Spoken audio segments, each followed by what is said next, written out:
Welcome to your first flip video. You're going to have a number of these this year where you're going to have no more than 10 minutes of lecture at home. You're going to take notes. You're then going to ask me questions, and when we start the class, I'm going to start with your questions. I'll answer every one and any more you think of.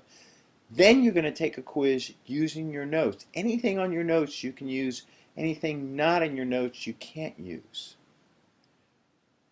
So let's go. Democracy, two types, direct and indirect.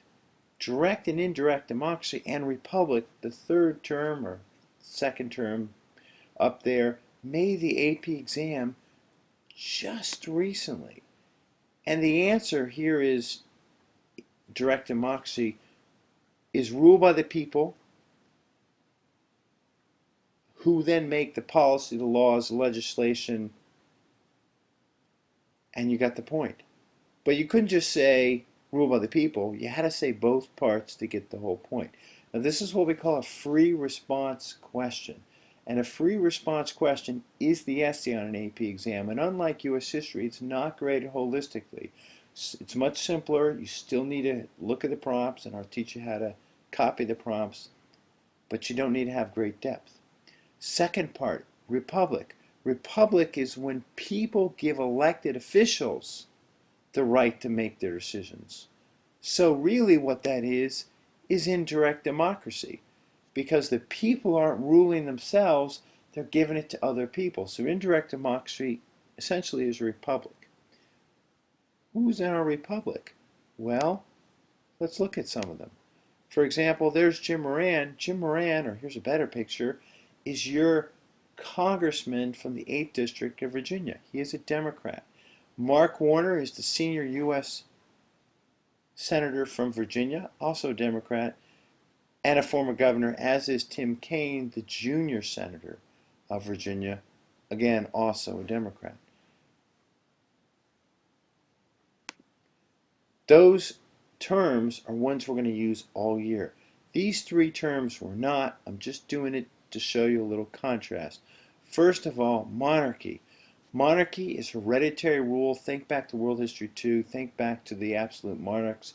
Or think to a country like Saudi Arabia today, where the king has control and there's no elected people. There are no people, period, who are making decisions other than those who got the office by hereditary means. Likewise, an oligarchy is ruled by the few. Soviet Union, the Politburo, a subset of the Politburo, the ruling body, was an oligarchy. Oligarchs are almost often aristocrats, or to think back to the movie, Aristocats. They're usually wealthy. Now, not all aristocrats are wealthy. There are a lot of wealthy people in this country who are not ruling, nor are they ruling other countries. So again, oligarchs are usually a subset of the aristocrats. If you got any questions, write it in the Google form and give it to me. Three terms left: capitalism, socialism, and communism. There is no truly capitalistic society, although there are a lot leaning that way. There's no truly communistic society, although there are some leaning that way. Truly capitalistic societies are ones in which there's no government interference. People can take tremendous risk, do whatever they want, and succeed in any way. Now, the United States government leans toward capitalism. And we have a lot of capitalistic individuals. Here's one.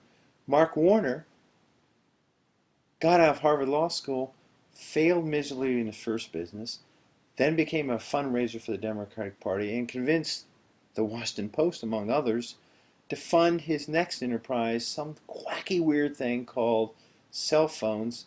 He co-founded Nextel. Here's another guy. Do you recognize this guy? You should. He quit his job in New York City in the late 80s, where he was making 100+ thousand, which back then was a lot of money, Princeton grad.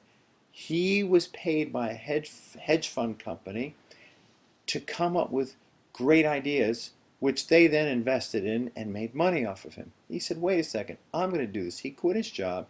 He and his wife moved without any money to the West Coast, to Seattle. They bought a small house. He convinced 13 people to give him $1 million, including his parents, who gave their life savings. He then convinced his friends to use an online device to do something really unknown back then, which was to buy something using a credit card online. And most people at that time thought that was incredibly stupid, that others would get your credit card and they would spread it through the internet all over the country. And of course, that was Amazon. And he started with a small book company, and now he's so rich that he just bought the Washington Post, and he's one of the most wealthy billionaires in the United States. That's capitalism. But capitalism sometimes goes too far. Think to the late 1800s in this country when we had child labor. Do you really want 10-year-olds working 12 hours a day?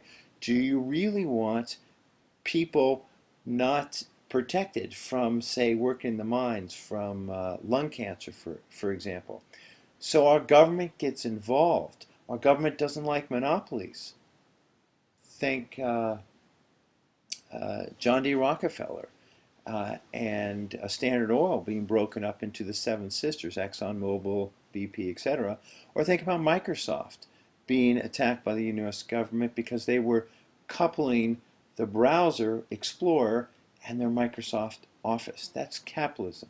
Now, communism, oops, wrong slide, is on the other side, and you have China, which leans communist, Cuba, Laos, North Korea, and Vietnam. Now, these are countries that are governed by the principle, each according to your ability, each according to your need. Think about that. Each according to your ability, each according to your need. Now, let's say we're putting a basketball team together, and we have a tall person and a short person, or a person, say my stature, just under 6 feet. I'm not going to do nearly as well on a basketball team. But let's say there's someone who's, say, 7 feet, who's single, and there's me with 3 kids and a wife. So each according to my ability. I'm going to try really hard. I'm going to do everything I can to help my basketball team. But I'm really bad at basketball, and I can't jump, and I can't dunk. But I'm going to do everything I can. So I'm going to be given a house and a couple cars because I'm doing my best, and I need it because I got 3 kids. Now the tall person may be just unbelievable and just holding the whole team up and winning just because of that person, but that person's single, so that person only needs maybe a car, and a small car at that, other than leg space, and an apartment, and no more, even though that person is clearly more capable. Now, in a capitalist society, that person would make a lot more. In a communist, no need. Whoa, says the basketball player. You're going to make me have less than the short holla? Well, that's not really fair.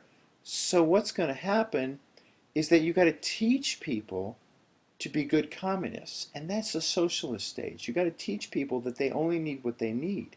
Also, you got to take away the means of production. You got to take away the Amazons, the Nextels, and you got to make them owned by the state so that all the people can benefit. Again, we have no truly communist society, and we have no truly capitalistic society. You're done now. 8 minutes and 44 seconds. Write your questions down, submit it in the Google form, and I'll start with them when we start class.